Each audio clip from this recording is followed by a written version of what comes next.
This video is all about using the share technique in order to redesign assignments and assessments, given that we have AI that's fully available to all people, to include students as well as instructors. So this is formulated in a way to make it easy for us to understand some of the different aspects that can be applied to assignments and assessments. So this is the share technique. So the first letter S is strong and more authentic.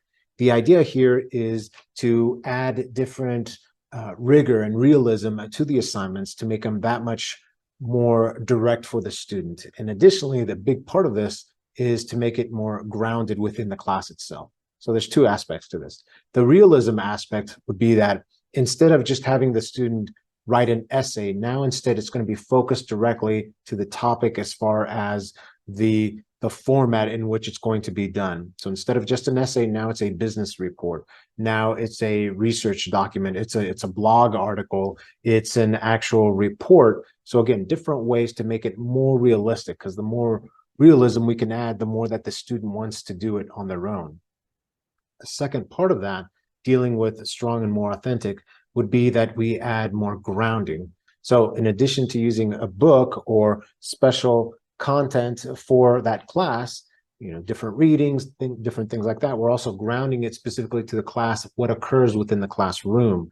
So this would be things like special presentations from guest lecturers, special case studies that were only done in class, different handouts done in class, different events, experiments, projects, specific things that were said in class. So now if a student were to use an AI to help do their assignments, and they weren't supposed to use that AI, well, now it'd be much more difficult because the content doesn't exist on the internet.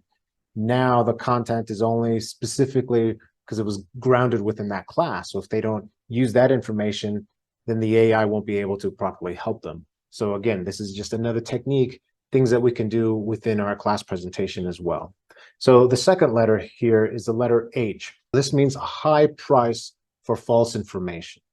This is a key thing. In the past, when a student had done something as far as put in false information or information that didn't quite make sense within an essay or a write-up, it was treated as, oh, that's just slightly wrong. They made a small mistake. In the reference section, if they referenced something and it was incorrect or made up, maybe that would only get docked a few little bit of points.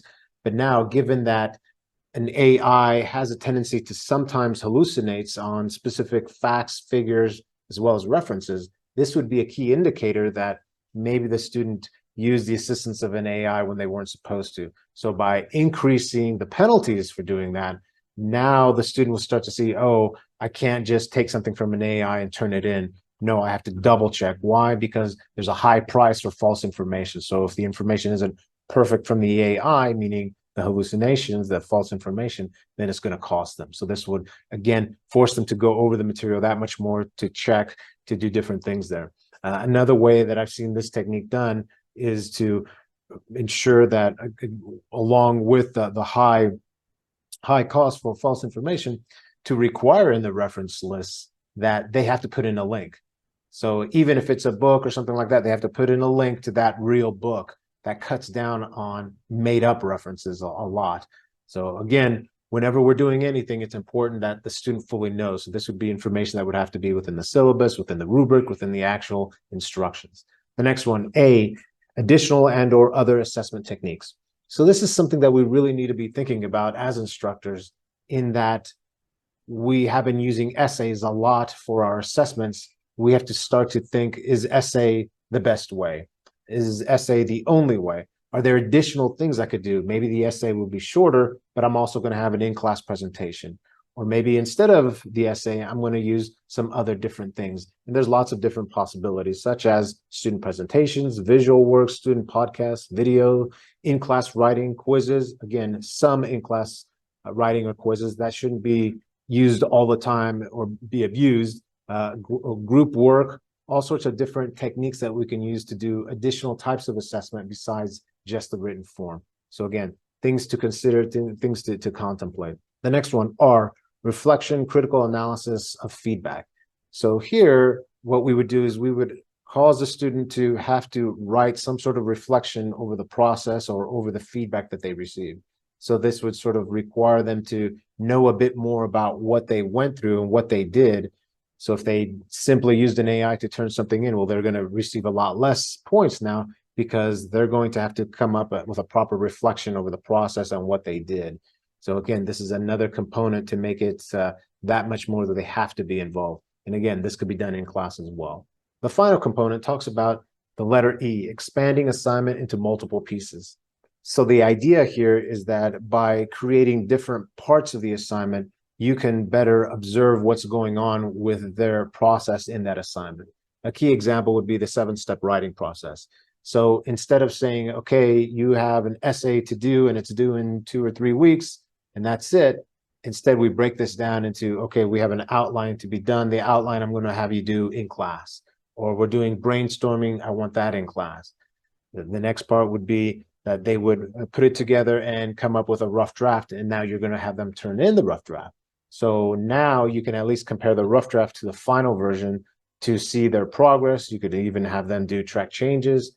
Again, different parts so that you can see how they're developing, how they're progressing through this process. And again, different observations to help them see that you're observing them to make it less likely that they'll then use the AI. So again, that's another technique.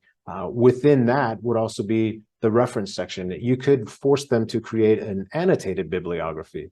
So this would mean that the reference section would also have information dealing with, well, why did they choose this? Why did they incorporate this? So that makes it that much more of a need for the student to actually go through and create this process in order to be able to answer these type of questions. Again, with this could be a component of class presentation so that they would have to know the information that much more, especially if you do Q&A session with that, meaning that the student would not only be presenting, but they would also have to answer questions associated with it from the class or from the instructor. So now they really have to know the information. They're accountable for what they had to learn. Having said all of this, this would be different ways to think about your assignment, to think about assessments in a slightly different way. With all of this, it's extremely important for us to incorporate AI literacy to ensure that students are learning how to use AI, but appropriately at the right time when you as the instructor are making those decisions. Okay, you can use AI for this. No, don't use AI for that. They need to understand when to use it, but at the same time, we need to start to incorporate so that students gain this skill. This is already a very important skill that students need to have in the workplace, as well as simply to be a good modern citizen, to be civically engaged. They need to understand what are the capabilities of AI, what is AI doing to society, all these things that are parts of AI literacy that we need to continue to develop. For additional resources or information dealing with teaching and learning, please check out our website, as well as please like and share and follow us on Facebook. Thank you.